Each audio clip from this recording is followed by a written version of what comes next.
Good morning बच्चों आज हम पाठ 9 गीत का कमाल जो हमने कल पाठ को पिछले कल पढ़ा था, समझा था और कठिन शब्दों के अर्थ को जाना था।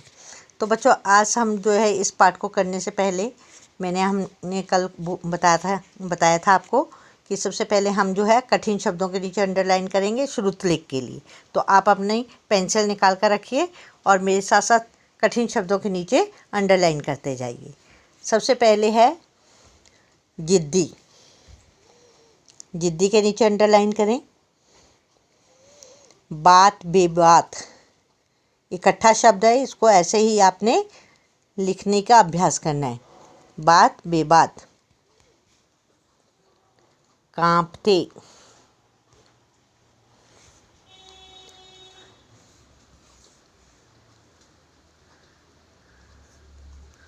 गवार। उधेड़ बुन।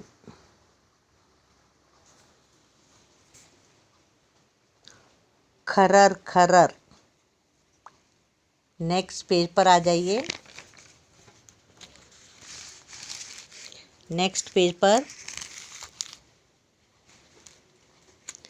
पंक्ति। सरर सरर। छलांग।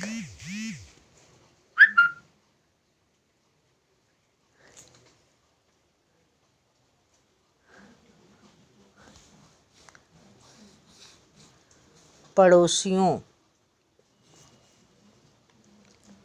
प्रभावित। संयोग। सेंध।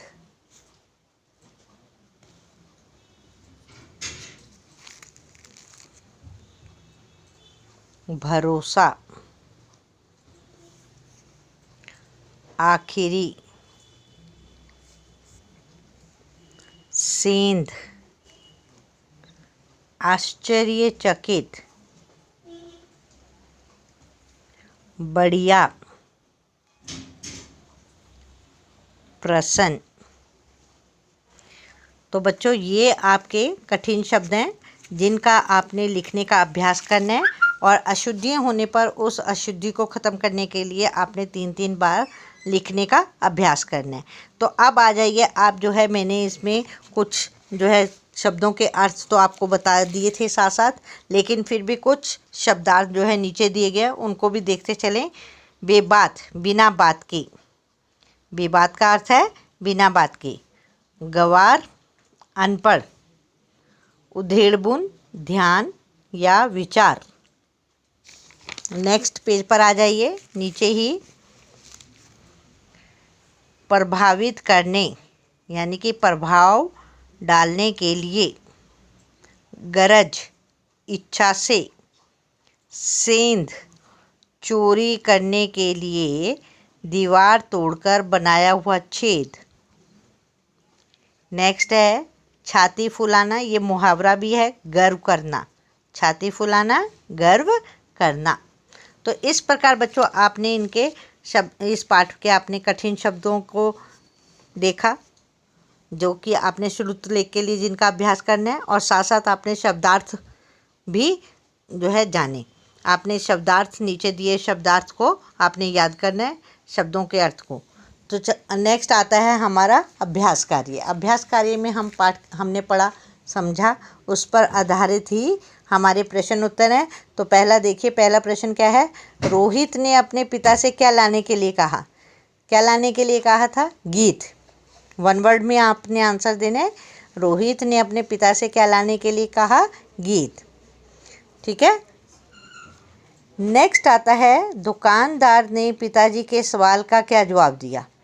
दुकानदार ने पिताजी के सवाल का क्या जवाब दिया था? क्या जवाब दिया था सवाल का? उन्होंने पूछा क्या, जब उन्होंने सवाल पूछा था क्या कि उन्होंने पूछा क्यों भाई गीत है क्या, तो दुकानदार ने क्या जवाब दिया? आगे जाओ वहाँ मिलेंगे। क्या है? आगे जाओ वहाँ मिलेंगे। यहाँ पर आप अंडरलाइन कर लें और इस पर लिख रहे हैं आंसर नंबर 2। ठीक है, हो गया क्लियर? आगे जाओ, वहाँ मिलेंगे।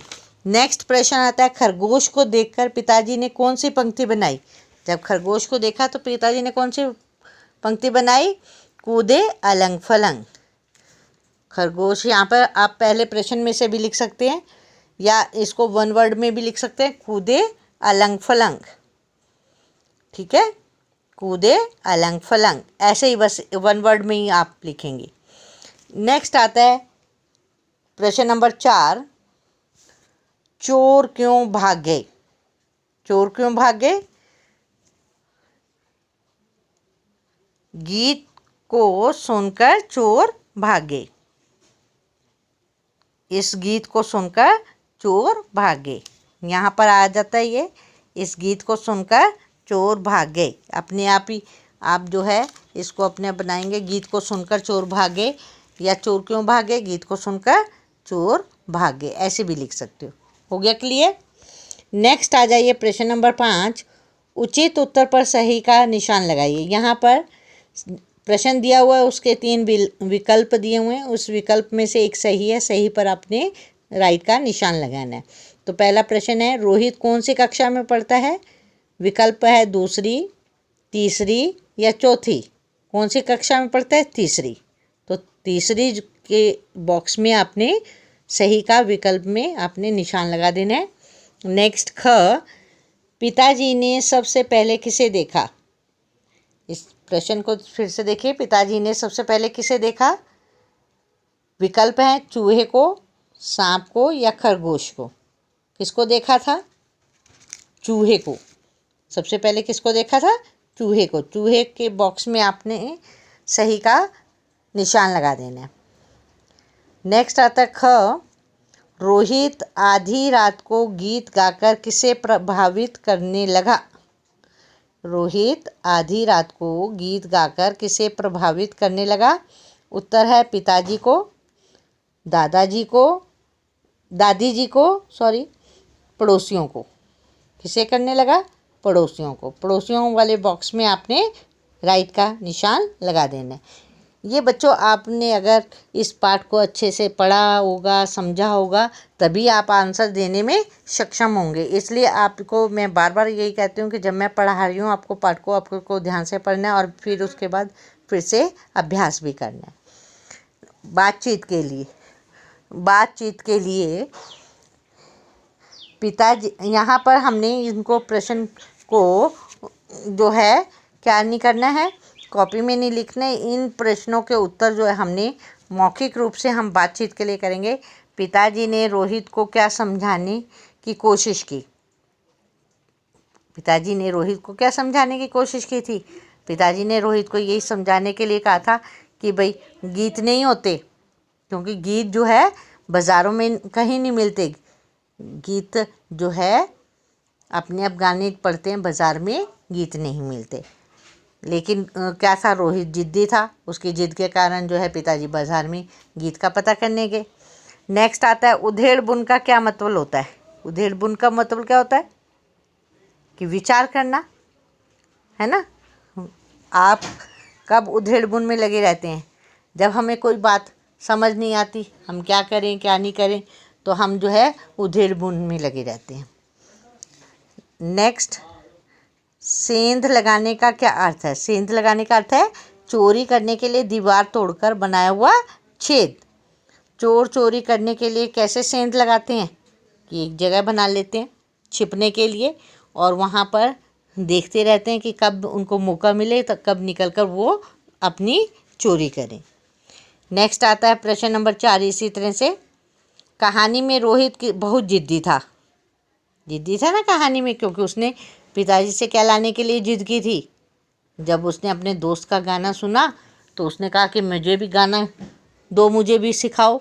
तो उसने कहा कि गाना कोई ऐसे थोड़ी ना सीखता है। तो कहते कहाँ से? उसने रोहित ने पूछा अपने दोस्त से कहाँ से मिलता है, तो उसने कहा कि ये तो बाज़ार से मिलता है। अब रोहित जिद करने लग गया, अपने पिता के पास जो है उसने जाके जिद की कि मुझे गाना ला के दो। तो जिद्दी था बड़ा।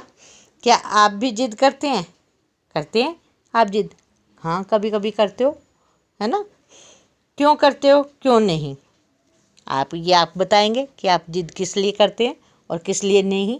तो ये जो है बातें आपके द्वारा बताई जाएंगी।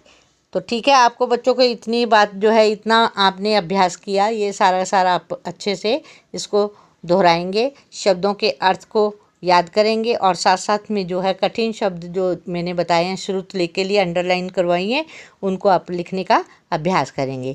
तो कल फिर इससे आगे हम अभ्यास कार्य करेंगे। तब तक के लिए नमस्कार बच्चों।